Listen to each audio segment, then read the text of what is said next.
తాకట్లో ఉన్న మీ బంగారాన్ని విడిపించి ఆ రోజు ఆన్లైన్ రేటుకి కొంటాం. Sharma gold company. నమస్కారం, వెల్కమ్ టు సుమన్ టీవీ. నేను గీతాంజలి. ప్రస్తుతం మనతో పాటు ప్రముఖ జ్యోతిష్య వాస్తు ముహూర్త పండితులు బ్రహ్మశ్రీ సిస్లా సిద్ధాంతి గారు మనతో పాటు ఉన్నారండి. వారితో మాట్లాడదాం. గురుగారు నమస్కారం అండి. నమస్తే అమ్మా. శ్రీ విశ్వావసునామ సంవత్సరంలో ద్వాదశ రాశుల్లో చివరిదైనటువంటి మీనరాశి వారి జాతక ఫలితాలు ఏ విధంగా ఉన్నాయో తెలియజేస్తారా? తప్పకుండా తల్లి. ముందుగా శ్రీ విశ్వావసునామ సంవత్సర శుభాకాంక్షలు మీనరాశి వారికి అందరికీ శుభాశీస్సులు మరియు శుభాకాంక్షలు మీనరాశి వారి అందరికీ ఉండాలని కోరుకుంటున్నా.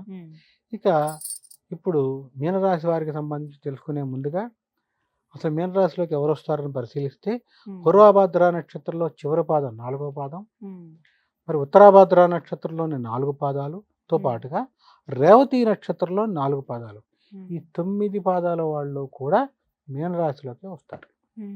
ఇదే సందర్భంలో మీనరాశి వారికి సంబంధించి ఉన్నటువంటి ఈ విశ్వావసునామ సంవత్సరంలో గ్రహస్థితి పరిశీలన చేసుకుంటే 2023 జనవరి 18లో ప్రారంభమైనటువంటి ఏలినాటి శని ప్రథమ భాగం అయిపోయి, ఫస్ట్ ఫేజ్ అయిపోయి ద్వితీయార్థంలోకి వస్తారు, రెండో భాగం సెకండ్ ఫేజ్లోకి. అందున జన్మరాశి ప్రవేశం శని చూస్తున్నాం. ఏలినాటి శనిలో రెండో భాగం. ఇక మూడో ఇంట్లో ఉన్నటువంటి దేవగురువు అయినటువంటి బృహస్పతి మీనరాశి వాళ్ళకి అర్ధాష్టమంలోకి 4వ ఇంట్లోకి వెళ్తున్నాడు. రాహు స్థితి తీసుకుంటే తాను జన్మరాశి నుంచి వక్ర సంచారం కాబట్టి వేయంలోకి మీనరాశి వాళ్ళకి కుంభంలోకి వెళ్తున్నాడు. ఇక కేతువు స్థితి తీసుకుంటే సప్తమంలో ఉన్నటువంటి కేతువు వక్ర సంచార రీత్యా 6వ సింహంలోకి వస్తున్నాడు. ఇది మొత్తం మీద మీనరాశి వారికి గ్రహ సంచారం, గ్రహ గతులు అనుకోండి. ఇక్కడ ప్రధానంగా విద్యార్థులు అవ్వచ్చు, ఉద్యోగస్తులు, విద్యార్థులు ఖచ్చితంగా నిరంతరం దక్షిణామూర్తి స్తోత్రాన్ని చదవవలసిందే. రాకపోయినా అలవాటు చేసుకునే చదవాల్సిందే. ఇంత ఖచ్చితంగా ఏ రాశికి చెప్పలా నేను. కనీసం దక్షిణామూర్తి చిత్రపటం చూడండి, నమస్కారం పెట్టుకోండి అన్న, కానీ వీళ్ళని చదవవలసిందే అంటున్నా. అంత అవసరం. లేదా చదువులో వెనకబడిపోతారు. తల్లిదండ్రుల కష్టం అంతా బూడిద పాలైపోతుంది. కష్టం అంటే ఏంటి? డబ్బులే కదా వాళ్ళు పెట్టే కష్టం. వీళ్ళు చదవవలసింది ఎందుకని చెప్తున్నానంటే, నమస్కారం కంటే కూడా చేసింది, నోటితో చేసింది విశేషం. ఎందుకనంటే గురుబలం లేకపోవటం, శని ఏలినాడు శనిలోకి వెళ్ళటం, జన్మరాశిలో శని ప్రవేశం. కనీసం దక్షిణామూర్తి స్తోత్రం రాదు అంటే ప్రార్థనా శ్లోకమైనా చదవాలి. చిన్నదే, దాంట్లో గురవే సర్వలోకానాం భిషజే భవరోగిణాం నిధయే సర్వ విద్యానాం శ్రీ గురు దక్షిణామూర్తయే నమః అంటాం. ఇది రాకపోవటం ఉండదు ఎంతవరకైనా. 1-2 సార్లు మనం చెప్పిందే ప్లే చేసుకున్నా వస్తుంది వాళ్ళకి కదమ్మా. ఇది ఖచ్చితంగా తల్లి తండ్రి శ్రద్ధ పెట్టి విద్యార్థికి అలవాటు చేసి లేదా పేపర్ మీద రాసైనా వాళ్ళ చేత అనిపించాలి. ఇది ఎంతసేపు పట్టిందమ్మా? సెకండ్లు, 5 సెకండ్లు ఏమో గట్టిగా ఆపకుండా చదివితే 5 సెకండ్లు.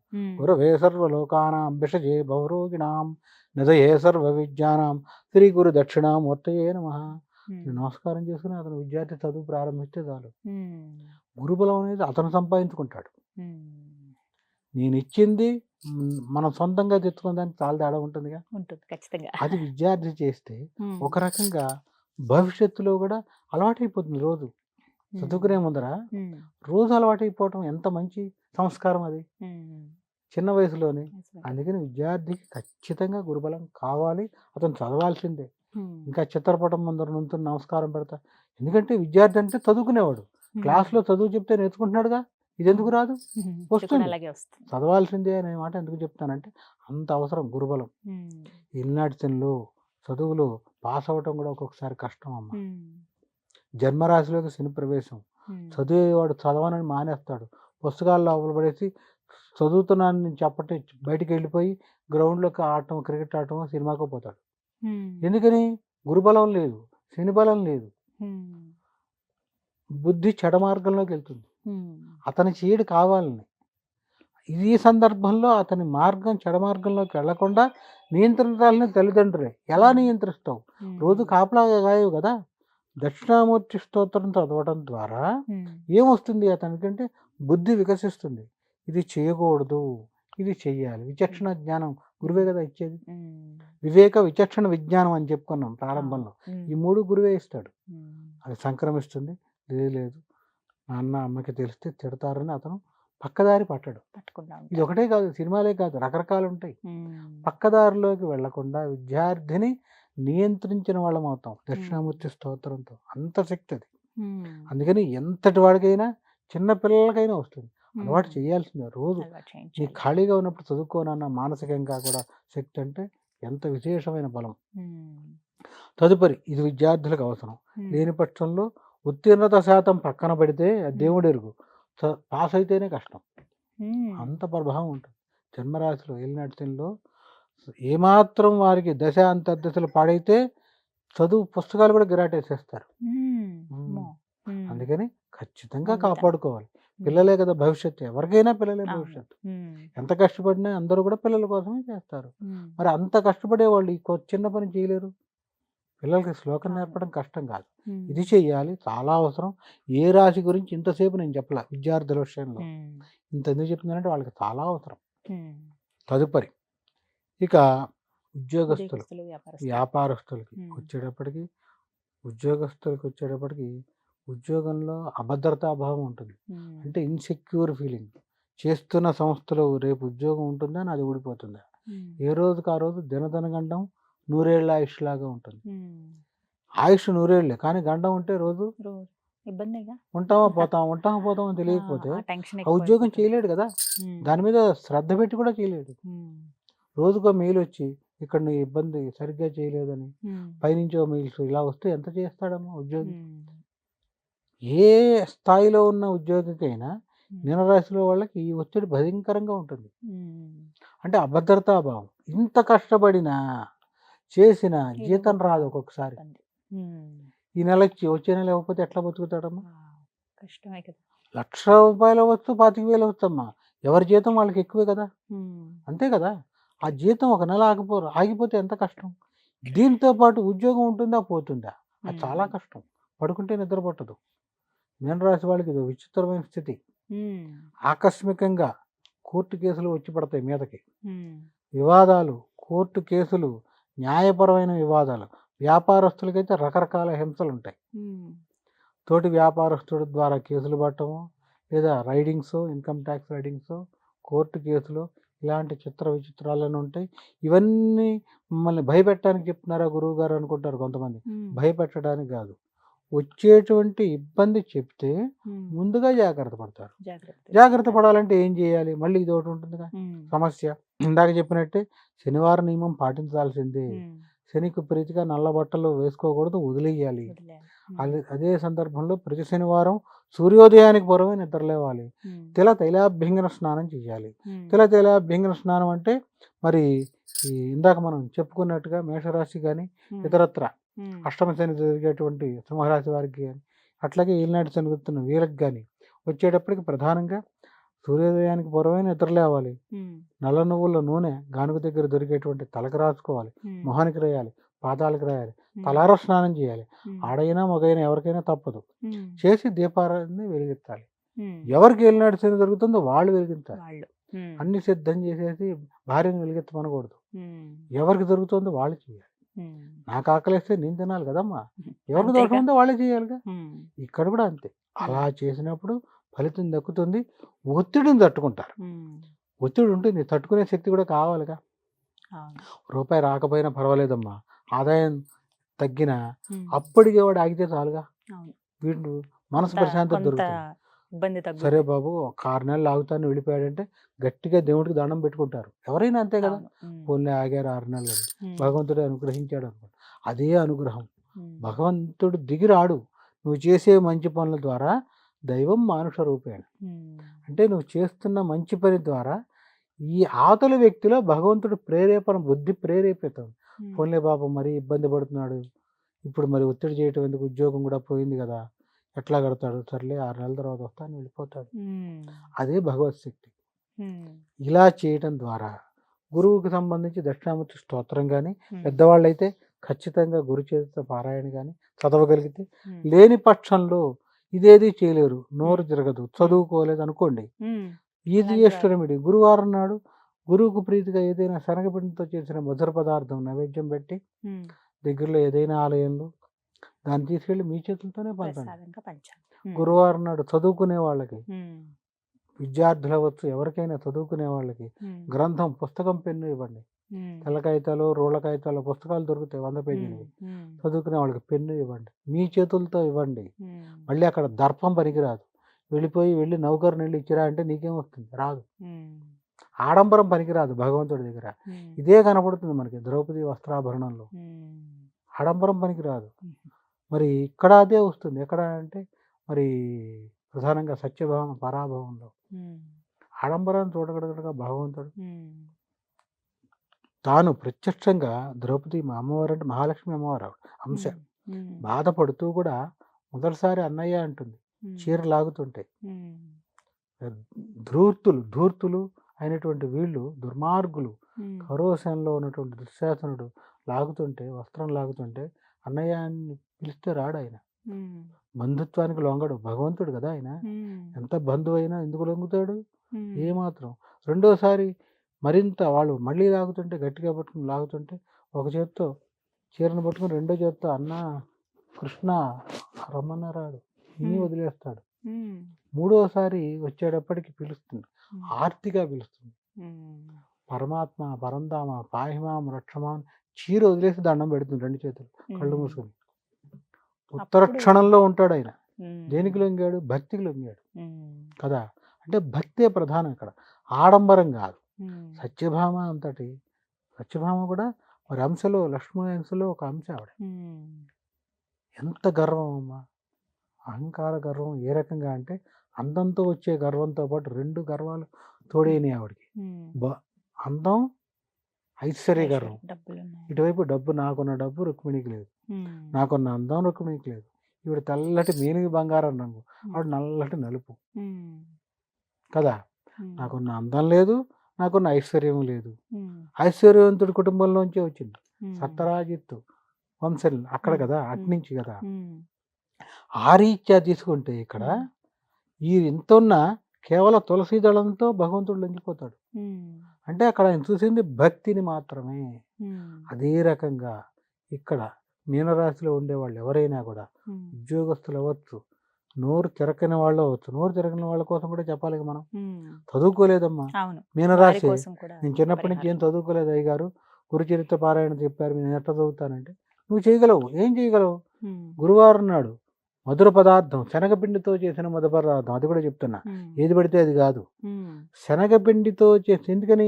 గురువుకి శనగల ప్రీతి. ఉమ్. శనగపిండితో చేసినటువంటి బూందీనా, లడ్డూనా, లేదా మైసూరు పాక, శనగపిండితో చేసిన మధుర పదార్థం అంటే స్వీట్. మధుర పదార్థం అంటే స్వీట్. ఎందుకని? గురువు స్వీట్ ప్రియుడు. ఉమ్. ఈ మధుర పదార్థాన్ని నైవేద్యం పెట్టి, ఎక్కడైనా నైవేద్యం ఎందుకు పెట్టాలి? ఏ షాపులో, స్వీట్ షాప్లో కొని పంచేయచ్చుగా. పంచ. నైవేద్యం ఎందుకు పెట్టాలి అంటే చాలా దోషాలు ఉంటాయి చేసిన పదార్థానికి. ఉమ్. ఆ చేసిన వాడు మనసు ఎక్కడుందో చేసేటప్పుడు ఉమ్. కదా. అందుకని ఆ దోషం పోతుంది. నువ్వు తీసుకెళ్ళి నీ చేత్తోనే ఈ స్వీట్ని అందరికీ పంచిపెట్టు. పలకం పంపించదు, దానికి చదువు అక్కర్లేదు. ఉమ్. షాపులోకి వెళ్ళి ఉమ్. పుస్తకం, పెన్ను ఇవ్వండిరా బాబు, ఒక 20 కనీసం 16 పంచాలి. ఉమ్. 16 తగ్గకూడదు, 16 పంచాలి. ఉమ్. పంచగలిగే శక్తి ఉంటే 100 పుస్తకాలు 100 పెన్నులు కొని చదువుకునే వాళ్ళకి పంచిపెట్టు. స్కూల్కి వెళ్ళి ఉమ్. గురువారం నాడు. ఇవి నీకు నీ బలాన్ని, గురు బలాన్ని పెంచుకుంటావు. ఉమ్. ఉద్యోగస్తుడు చేయొచ్చు, వ్యాపారస్తుడు చేయొచ్చు, చేయగలరు కదా. ఇవి ఖర్చు ఏం కాదు. అవును. ఖర్చు పెట్టగలిగిన వాళ్ళైతే ఖచ్చితంగా నేను చెప్తా, ఉమ్. సంస్కారం ఇలా చేసుకుంటే. సశాస్త్రీయంగా ఏం చేయాలంటే గురువుకి ప్రీతిగా, గురువుకి హోమం, బృహస్పతి పాశుపతం, మేధా దక్షిణామూర్తి హోమం, ఇటు శనికి హోమం, శనికి సౌరి పాశుపతం అని ఉంటాయి. ఇవన్నీ చేసి సంస్కారం ఇచ్చి చివరిలో దానం ఇవ్వాలి. ఉమ్. ఇలా చేసినా తిప్పుకుంటారు. ఉమ్. వ్యాపారస్తులు ఖాళీ ఉండదు, వాళ్ళు చేసుకోగలరు. చేసుకుంటే. ఉద్యోగస్తులు కాస్త డబ్బులు ఉన్నవాళ్ళు చేసుకోగలరు. ఉమ్. అశక్తులకైతే ఇలా చేసుకోవాలి. ఇలా ఈ పరిహారం. ఇలా చేసుకుంటే ఉమ్. ఖచ్చితంగా ఆయా గ్రహాల అనుగ్రహం కలిగి ఉమ్. నువ్వు 10వ మెట్లో ఉంచి 9కి 8కి పడవు, ఉమ్. 10లో ఉంటావు, ఉమ్. 11కి వెళ్ళవు. ఉమ్. ఇంత చేస్తే మళ్ళీ వీళ్ళు అనుకుంటారు "ఆ, ఐశ్వర్యం కలిసి వస్తుంది, ఆ వ్యాపారంలో లక్షలు వస్తాయా?" అభివృద్ధి అయిపోతుంది. అవి రావు. మళ్ళీ అందుకే చెప్తున్నా, దోషం ఉంది కాబట్టి దోషం మీ మీదకి రాకుండా ఆపుతాం. ఉమ్. ఎందుకని? యోగం లేదు ఇప్పుడేమి. ఏలినాటిలో యోగం రమ్మంటే రాదుగా. ఉమ్. అర్ధాష్టమ గురువులో యోగం రమ్మంటే రాదు. వాళ్ళు దోషంలో ఉన్నందుకు. దోషం నీ మీదకి రాకుండా నిన్ను నువ్వు ప్రొటెక్ట్ చేసుకుంటావు. అంటే రక్షణ వలయం అది. అంత మటుకు చేసుకోవచ్చు. చేయడం ద్వారా వాళ్ళు నియంత్రింపబడతారు. దోష తీవ్రత మన మీదకి రాదు. అరే గత సంవత్సరం కంటే ఈ సంవత్సరం దిగిపోయాం తెలిసిపోతుంది. ఏళ్ళు నడిచిన వాళ్ళకి తెలిసిపోతూనే ఉంటుంది గ్రాఫ్. ఈ సంవత్సరం ఇంకా దిగిపోతాం అని రాకుండా ఉన్న స్థానంలో కూర్చోబెట్టచ్చు. ఉన్న స్థానం 10లో ఉన్నాడు పోయిన సంవత్సరం, ఈ సంవత్సరం 9కి వచ్చాడు. ఇల్లు నడిచింది కదా, ఖచ్చితంగా దింపేస్తుంది.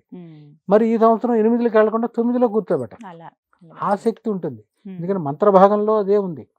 అందుకనే ఏం చెప్తాము అంటే దైవాధీనం జగత్ సర్వం, మంత్రాధీనంతో దైవతం, తన్మంత్రం బ్రాహ్మణాధీనం, బ్రాహ్మణానాం సర్వత్ర పూజ్యేత్ అంటాం. ఇంకో సందర్భంలో బ్రాహ్మణ మమ దేవత అంటాం. అందరూ దేవతలు కాదు. ఎవరు బ్రాహ్మణుడు అందరూ దేవతలు కాదు. ఎవరిని చెప్పారు? మంత్రం సుస్పష్టంగా చెప్పేవాళ్ళు, ఆచారం పాటించేవాళ్ళు. ఇన్ని ఇక్కడ చెప్పి బయటికి వెళ్ళి పిచ్చి పనులు చేస్తే వాడు కాదుగా. అందుకని ఎవరిని చెప్పారంటే దైవాధీనం జగత్సర్వం, జగత్తంతా ప్రపంచం అంతా భగవంతుడి ఆధీనంలోనే ఉంది. కానీ భగవంతుడు ఎవరి ఆధీనంలో ఉన్నాడు? మంత్రాధీనంతో దైవతం. మంత్రం ద్వారానే భగవంతుడు అక్కడికి వస్తాడు. తన్ మంత్రం బ్రాహ్మణాధీనం. చదువుకున్న బ్రాహ్మణుడు అందరూ కాదు, ఎవడు పడితే వాడు కాదు. మళ్ళీ ఇక్కడ అంతా వాడు ఎవరు? శుచిగా శుభ్రంగా నిష్టగా ఉండేవాడు, వాడు భగవత్ స్వరూపుడు. అందుకనే బ్రాహ్మణ వై మమ దేవత, నాకు దేవుడితో సమానం. అనుకో భాగంలో బ్రాహ్మణం సర్వత్ర పూజ్యం. అలాంటి బ్రాహ్మణుడు పూజనీయుడు. ఎందుకని? నీ చేత అన్ని మంచి పనులు చేయిస్తాడు. చేయిస్తూ భగవంతుడిని నీకు దగ్గర చేస్తాడు, భగవంతుడిని చూపిస్తాడు కదా. అంటే గురువుతో సమానం కదా. అందుకని ఇక్కడ అలా చేస్తే సశాస్త్రీయంగా సంస్కారం చేసుకునే అధికారం పర్వాలేదు. ఐశ్వర్యపరంగా ఆర్థికంగా శక్తి ఉండనప్పుడు మనం చేయిస్తాం, చేసుకోవచ్చు. లేని పక్షంలో అశక్తులు అయితే ఇందాక నేను చెప్పినట్టు గురువుకి శనికి శనివార నియమంతో పాటు శనికి తైలాభ్యంగన స్నానంతో పాటు ఇవన్నీ చేస్తే ఖచ్చితంగా చెప్పుకుంటారు. అంటే వచ్చేటువంటి ఉపద్రవాన్ని నివారించుకుంటారు. నివారించుకొని ఏమి ఇబ్బంది లేదు. కానీ కాకపోతే ఏంటంటే ఇక్కడ ప్రధాన గ్రహాల్లో రాహు ఏళ్ళలో, కేతు వచ్చేటప్పుడు మీనరాశి వారికి 6 కొంత కేతువు పర్వాలేదు. మిగిలిన 3 గ్రహాల బలం పోయింది గోచారాలు. అందుకనే భయంకరమైన ఒత్తిడి ఉంటుంది. కోర్టు కేసులు ఇక ఒకటి కాదమ్మా, ఒక్కొక్కరికి రకరకాల సమస్యలు. 3వసారి దొరుకుతూ ఉంటుంది ఏలినాటి శని. 3వసారి జరిగే వాళ్ళకి అపమూర్చి దోషం, చాలా ప్రమాదం అది. జన్మరాశులు, జన్మం అంటే మన శరీరమే, మన శరీరమే జన్మం అంటే అది అపమూర్చితో అత్యంత ప్రమాదం. దీంతో పాటు ఈ మీనరాశి వాడి తండ్రికి ఆరోగ్య భంగం. 2వసారి ఏలినాటి శని జరిగేటువంటి జాతకుడు, 2వసారి ఏలినాటి శని అంటే మొదటి సంవత్సరంలో వచ్చింది, 2వసారి 30 ఏళ్ళకి తండ్రికి ఆరోగ్య భంగం. మొదటిసారి రాలేదనుకోమ్మా, పుట్టిన 15వ సంవత్సరం ఏలినాటి శని వచ్చింది అనుకోమ్మా, మళ్ళీ ఇప్పుడు 45వ సంవత్సరంలో వస్తుంది జాతకుడికి. ఈ జాతకుడి తండ్రికి అపమూర్చి దోషం ఉన్నటువంటి తండ్రి పోతాడు. అందుకని ఈ సంస్కారాలు అవసరం. ఇవన్నీ తెలుసు కాబట్టి పోతాడని భయపెడుతున్నారు గురువు గారు. అంటే భయపెట్టడం కాదు, ఉన్న దోషం చెబితే సరి చేసుకుంటారు కాబట్టి. ఇవన్నీ దీంట్లో మీనరాశిలో మరీ ముఖ్యంగా ఈ సంవత్సరం చాలా బాగున్న వాళ్ళు తులారాశి అయితే మరీ ఇబ్బంది పడేవాళ్ళు మీనరాశి వాళ్ళమ్మ. అందుకని మీనరాశి గురించి ఇంతసేపు ఎక్కువ చెప్పాల్సి వచ్చింది. మరీ ముఖ్యంగా నేను ఏ రాశికి కూడా పిల్లలకి, విద్యార్థులు దక్షిణామూర్తి పటం చూడండి అన్నా కానీ వీళ్ళైతే చదవమన్నా అవసరం. దోష తీవ్రత ఎక్కువ ఉంది. ఎందుకంటే శని, గురు, రాహు ఏ బలం లేకపోతే జీవుడు ఎట్లా బతుకుతాడమ్మా? కేవలం ఎవరు తట్టుకుంటారంటే ఎంత బాగున్నా వారి వ్యక్తిగత జాతకంలో, పర్సనల్ హారోస్కోప్లో దశ అంతర్దశలు బాగున్న వాళ్ళు మాత్రం ఖచ్చితంగా తిప్పుకుంటారు, తగులుతారు మనకు. అలాంటి వాళ్ళు కూడా నాది మీన రాశారా, ఏ గారు గురువు గారు ఏదో చెప్పాడు నోటికి వచ్చినట్టు బ్రహ్మాండంగా ఉన్నా అంటాడు. అది నీ గొప్పతనం కాదు. ఇప్పుడు కూడా చెప్తున్నా, మన మాధ్యమం ద్వారా నీకు దొరుకుతున్న దశ అంతర్దశలు పూర్వజన్మ పుణ్యంతో తట్టుకున్నావు, అంతే కదా. అలా అని ఇప్పుడు ఏం చేయనంటే ఎక్కడితో అయిపోతుంది. అది ఇది అత్యంత ప్రధానం. ఎప్పుడు ఏం చేయాలి, అసలు ఏం పరిహారం ఏం చేసుకో కదా. మరి ఏం చేస్తే వీళ్ళు బయటకు వస్తారు? నేను చెప్పేటువంటి పరిహారం అంటే మీకు ప్రస్తుతం శని మహర్దశ కానీ అంతర్దశ కానీ శని జరుగుతూ ఉంటే ఖచ్చితంగా నేను చెప్పేటువంటి నియమం పాటిస్తూ ఉంటే గనక ఆర్థికంగా శక్తి ఉన్న వాళ్ళు హోమాలు చేయించుకుంటారు. శక్తి లేని వాళ్ళు కూడా ఉంటారు కదా, అశక్తులు అంటాం. వాళ్ళని తక్కువ చేసి మాట్లాడకూడదు. అశక్తులు అంటే ఆ సందర్భంలో డబ్బులు ఉండకపోవచ్చు, ఎవరికో ఇచ్చి ఉండొచ్చు, కానీ అవసరం కదా, వాళ్ళు బాగుండాలి కదా. అందుకని వారందరూ కూడా ఇది ఖచ్చితంగా ఈ నియమం పాటిస్తే దాదాపు కష్టం జరుగుతున్న కష్టం తెలియకుండా బయటపడిపోతారు. కష్టం ఉంటుంది కానీ తట్టుకునే శక్తి ఉంటుందిగా, ఆ శక్తి ఇస్తాడు భగవంతుడు. శరీరంలో నొప్పిని తట్టుకుని మనం వెళ్ళాలిగా, ఆఫీస్కి వెళ్ళాలన్నా. అట్లాగే గ్రహబలం తక్కువైనా బాధలు పెడుతున్నా దాన్ని తట్టుకుని ముందుకు వెళ్ళాలి. అందుకని ఈ చిన్న పరిహారం చేస్తే సరిపోతుంది. దాదాపుగా నేను చెప్పినటువంటి అన్ని ఈ 5 రాసులతో పాటు శని దశ కానీ అంతర్దశలో ఏదైనా గ్రహం యొక్క దశలో అంతర్దశ శని జరుగుతున్న వాళ్ళు ప్రతి శనివారం నాడు మరీ ముఖ్యంగా సూర్యోదయానికి పూర్వమే నిద్ర లేవాలి. లేచి నల్ల నువ్వుల నూనె తీసుకుని, ఆ నల్ల నువ్వుల నూనె ఈ దిక్కుమాల షాపులు కాకుండా గానుగుల దగ్గర మంచి దొరుకుతుంది, నల్ల నూనె కల్తీ లేనిది. అది తెచ్చుకొని కేజీనో ఎంతో తెచ్చుకొని 2 భాగాలు చేసుకోండి, 2 డబ్బాల్లో పోయండి. ఆ కేజీ తెచ్చుకున్నారు, కేజీ తెచ్చుకున్నారు. ఒకటేమో తలకు రాసుకోవడానికి వాడండి, దాన్ని దీంట్లో కలపకూడదు పూజా మందిరం దగ్గర. 2 డబ్బాలు ఎందుకు చేయమంటున్నానంటే, ఒక డబ్బా పూజా మందిరం దగ్గర పెట్టుకోండి, ఒక డబ్బా మీరు నూనె రాసుకునే దగ్గర పెట్టండి. ఇది అది మారకుండా ఉంటుంది. ప్రతి శనివారం మీరు రాత్రి 1 గంట వరకు డ్యూటీ అండి, నాకు 3 వరకు డ్యూటీ అండి, నేను శనివారం లేవలేనని ఇక్కడ మటుకు చెప్పకండి. ఇక్కడ ఒక్క కేసులో అది పనికిరాదు. మిగిలిన అన్ని రోజులు మీరు రోజు 5ంటికి వచ్చారో 2ంటికి వచ్చారో డ్యూటీ నుంచి వచ్చి మధ్యాహ్నం 12ంటికి లేచినా పర్వాలా, ఒక్క శనివారం మటుకు మీ కష్టం పోవాలి కదా. పోవాలంటే మీరే చేసుకోవాలి. ఇది సులభమైన తరుణోపాయం. ఏం చేయాలంటే 5ంటికి సూర్యోదయానికి పూర్వమే నిద్ర లేవాలి. దంతధావనం చేసి ఖచ్చితంగా మీరు తెచ్చుకున్న 2 డబ్బాల్లో ఒకటి పూజా మందిరం దగ్గర పెడతారు కదా, 2వ డబ్బా ఉంటుంది. ఆ డబ్బాలో నల్ల నువ్వుల నూనె తీసుకుని తలకి రాసుకొని, మొహానికి రాసుకొని, పాదాలకి, కాళ్ళకి, వెనకాల మడవలకి ఖచ్చితంగా రాయాలి. పాదానికి రాచిన వెనకాల రాయాలి. రాచి తలారా స్నానం చేయాలి శనివారం నాడు. చేసేసి ఎవరికి ఏలినాడు శని జరుగుతుందో వాళ్ళు చేయాలి ఈ పని. స్నానం చేసి రాగానే చక్కగా బొట్టు పెట్టుకుని, తైలాభ్యంగ స్నానం అంటాం కదా, తిల అంటే నువ్వులు, తైలం అంటే నూనె, నల్ల నువ్వుల నూనెతో ఈ తైలాభ్యంగ స్నానం అయిపోతుంది. అవ్వగానే తల తుడుచుకోగానే చక్కటి వస్త్రం కట్టుకుని ఉతికింది దీపారాధన దగ్గరికి వెళ్ళి, ఈ దీపారాధనకి వాడేటువంటి నూనె రోజు నూనె కాకుండా శనివారం నాడు ఇంకో డబ్బాలో ఉంది కదా, ఆ నల్ల నువ్వుల నూనె రాగి ప్రమిది ఒకటి దొరుకుతుంది. రాగి ప్రమిది కానీ కుంది కానీ చిన్న చిన్నవి పూజా స్టోర్లో దొరుకుతాయి. అవి 2, 3 ఇంట్లో కొనికి పెట్టుకోండి. ఒకటి తోమటానికి వేసిన ఒకటి ఉంటుంది కదా. శనివారం నాడు దాంట్లో 3 ఒత్తులు వేయండి. 3 ఒత్తులు ఇలా వేయండి, అంతేగాని 3 కలిపి ఒక ఒత్తి చేయకండి. ఇంత చేస్తే అంటే 3 జ్యోతులుగా వెలగాలి. మన ఇల్లు తూర్పు, ఉత్తరం దిక్క, దక్షిణం దిక్క పని లేదు. మీరు దీపారాధన కూర్చునేప్పుడు మీరు తూర్పుగా కూర్చోండి. ఈ జ్యోతులు కూడా తూర్పుగా వెలగాలి. ఈ 3 జ్యోతులను ఏం చేయాలి అంటే, 3 జ్యోతులుగా ఉంటాయి కదా, ఒత్తులు దాంట్లో వేసి నల్ల నువ్వుల నూనె వేయాలి. వేసి వెలిగించి దీపారాధన చేసి గంగ సింధూరం దొరుకుతుంది. ఈ సింధూరం బొట్టు పెట్టండి దానికి, దీపారాధన కుందికి పెట్టి అక్షంతలు పుష్పాలు వేసి నమస్కారం చేసి ఆంజనేయ స్వామికి నోటికి వచ్చిన ఏదైనా స్తోత్రం చదవండి. ఏది రాకపోతే ఓం నమో ఆంజనేయాయ నమః నమస్కారం పెట్టుకోండి. చదువులేని వాళ్ళైతే ఆంజనేయ స్వామి వారికి త్రికరణ శుద్ధిగా నమస్కారం పెట్టుకోండి. ఆయన ఎల్లినడిసిన జరుగుతోంది, ఇదే భారం అని, నన్ను రక్షించు. ప్రార్థన ఇంకెవరిని ప్రార్థిస్తాం, భగవంతుడే కదా, నన్ను రక్షించు, కష్టాలను గట్టెక్కించు అని ప్రార్థన చేసి నోటికి వచ్చిన వాళ్ళు స్వామికి సంబంధించిన శ్లోకం చదవండి. ఇది చేసి మీరు నిత్యం చేసే ఉద్యోగానికి వెళ్తారు. నైట్ డ్యూటీ వచ్చిన వాళ్ళు అయితే మళ్ళీ పడుకోండి. పడుకోవద్దు అనట్లేదుగా. ఆ సూర్యోదయానికి పూర్వమే నిద్ర లేచి ఇది మొత్తం చేసి దీపారాధన మీరే చేయాలి. ప్రతిరోజు మీ భార్య చేస్తున్నా ఏళ్ళు నడిచిన మీకు జరుగుతుంది కదా, మీరే చేయాలి. ఒకవేళ భార్యకి జరుగుతుంటే భార్య చేయాల్సిందే, చెయ్యాలి. ఎంత లేట్ అయినా కూడా చేయాలి. ఇది చేస్తూ శనివారం నాడు సెలవైనా కూడా, ఉద్యోగస్తుల్లో దాదాపుగా ఎక్కువ మంది శనివారం సెలవు, బయటికి వెళ్ళి ఆ పార్టీకి వెళ్ళి ఈ పార్టీకి వెళ్ళి, ఇవన్నీ పిచ్చి మాటలు. ఎంత ఉన్నా కూడా ఎవరో మిమ్మల్ని రక్షించడు, భగవంతుడే కదా రక్షించేది. అందుకని శనివారం నాడు నియమబద్ధమైన జీవితం. అంటే పగలు భోజనం చేయండి, రాత్రిళ్ళు పలహారం మాత్రమే తినండి. అంటే భోజనం కాదు, ఇడ్లీనో దోశ మీకు నచ్చింది తినండి, ఉప్మానో. సాధ్యమైనంత వరకు పలహారం చేస్తూ వివాహితులు బ్రహ్మచర్యం కూడా పాటించాలి. ఇలా చేస్తే శని అనుగ్రహం సంపూర్ణంగా లభిస్తుంది. ఇందులో ఎక్కడ డబ్బు ఖర్చు లేదు. నేను చెప్పిన దాంట్లో డబ్బు ఖర్చు అన్నవి చెప్తారు అయ్యగారులు అంటూ ఉంటారు కొంతమంది.